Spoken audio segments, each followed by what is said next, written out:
So a lot of times we get asked, what industries do we service? And the easiest way to answer that question is to talk about who we don't work with. And that's generally, not because they're bad people or anything. They're actually great people, but generally we don't do government work, we don't do not-for-profit work, and we don't do schools and churches.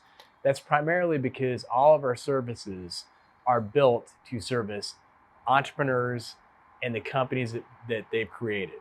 You know, everything's geared up for that. So that being said, is industry knowledge important? Absolutely. So if you're in construction, it's important that you know something about construction. If you're working with a manufacturer, it's important that you know something about manufacture. But what we found is that, within our world, it's best if we apply some proven techniques. So with tax planning, for example, sure, there's some industry specific things that are relevant for tax planning, but there are a lot of things that aren't industry specific, and we're just figuring out how to apply it to your company. Same thing with benchmarking.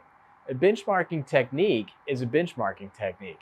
How much I'm spending on labor, you know, that is an analysis technique, goes across every industry, but how much should you be spending on labor is definitely going to be something that's industry specific, which is why we find that it's really important, to have industry knowledge. But at the same time, what we're really doing is taking some good old fashioned, techniques that go across every industry and applying them to your specific unique problem set, which is going to be specific to not only you, but your industry.